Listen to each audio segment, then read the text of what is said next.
When you're breaking free the axle nut, it's got about 174 foot-pounds on it. Have the tire on the ground and you break it free anti-clockwise. That's for both sides of the vehicle. On this one here, I gotta take the hubcap off and then put the bolts back because the bolts are on this side of the hubcap. And then put it back on the ground. And you'll need a breaker bar for it also. There's the press kit.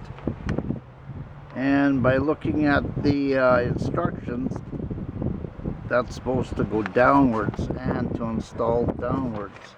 So down means we have to lift the car higher, and definitely I'm going to put jack stands underneath it for sure.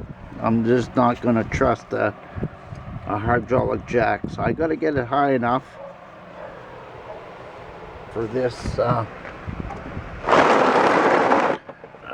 this kit, you know, because the ball joint is way down there, so I'm gonna have to lift it up, at least another couple feet. Basically 3 of them, but that is the main one. See, I couldn't put it on this bar here or that post because I gotta pry this down. I took the bolt from underneath the sway bar, and good thing I did too, because the bushing is worn out and there'd be play in that. And also I loosened off the struts on the top just enough, so you got some play in there, so enough wiggle room. Here's the new ball joint, definitely a cotter pin. That one there is original and it's got no cotter pin in it. But that's not the big issue. Socket won't fit. And here, you try to bang that and this will just break. I gotta take this nut off and pound the CV joint in enough to have clearance, so I can get this side of the wrench to it. Well, I got the nut off, so.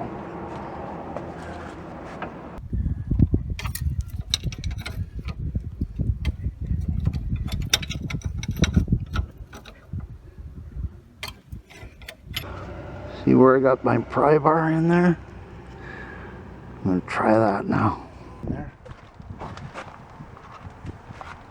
See if I can release it like this.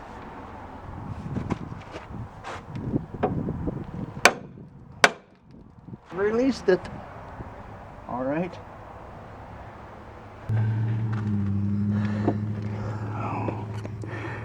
See how it released it?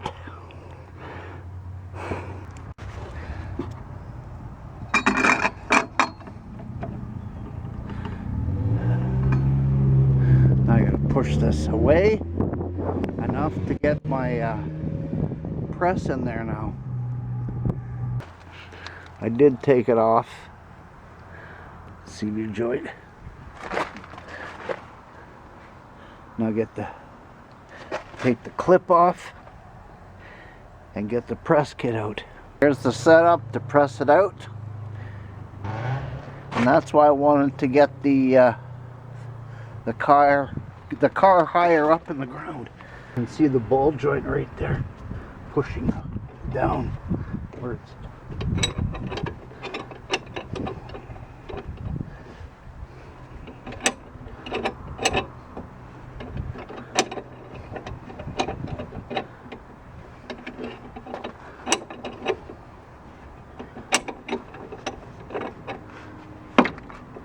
Okay, I'm sure it's all loose now.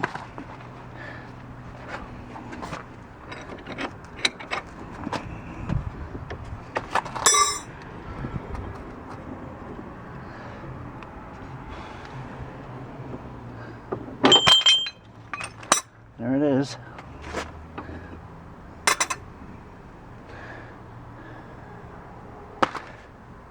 You just keep turning it this way and the clip will release. And just like that.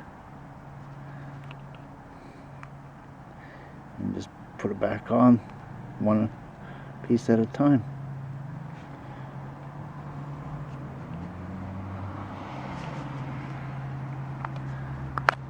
You got your new ball joint, and what you want to do is you want it over this ring here.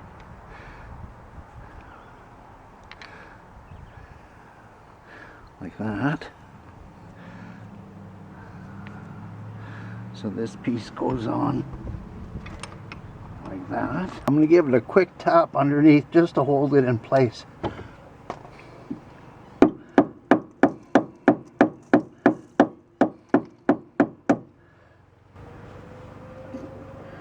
So you need enough room here for it to go upwards, which is this one. So that's what I got here. There's the ball joint. There's the control arm. There's the spacer. And there's the top.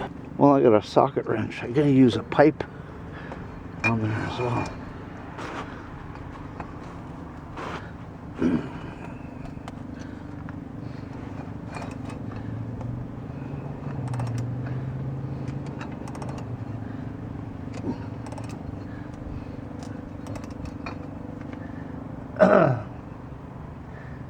It's almost there. You can see the gap closing right here. Right in there.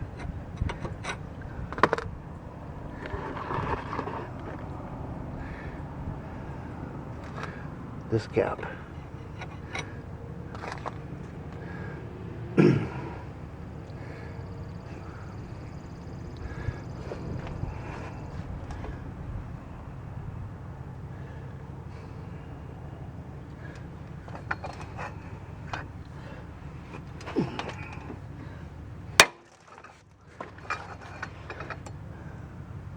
That's in.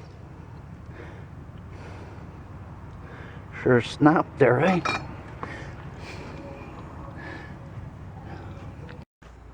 Now I'm going to use the open end because I don't want the socket jamming against the ground.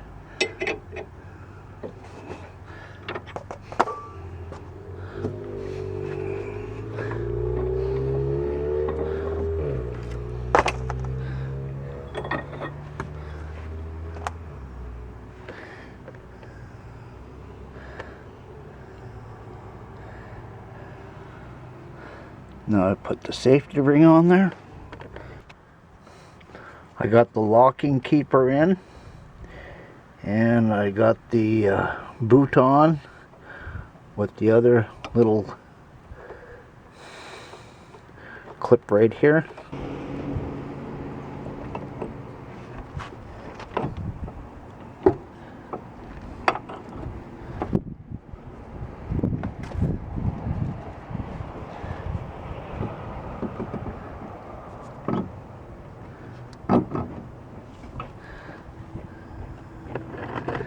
I might have to go turn the steering wheel a little bit. Put the lower ball joint on the knuckle.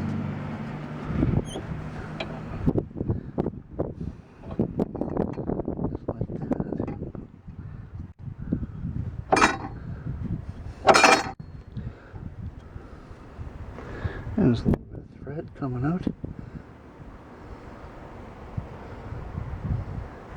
And this is when we put the nut on. Starting to tighten up the nut now. On the new ball joint it's 21 millimeter. The old one was 22. The nut. I got the nut tight, cotter pin in there, and I got my sway bar link here. I tightened up the nut on the back.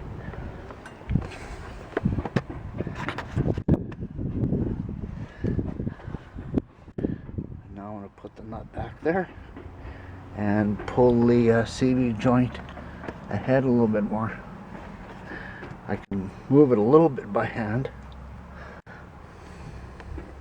I got the axle nut in. I'm just gonna tighten it up as much as I can, and then I'll torque it down once I get the tire on it and there's pressure, because to try to tighten it now and everything just moves. And then you retorque it, 1.8 liter up to about 174 pounds, and a 2.5 liter motor at 217 foot-pounds.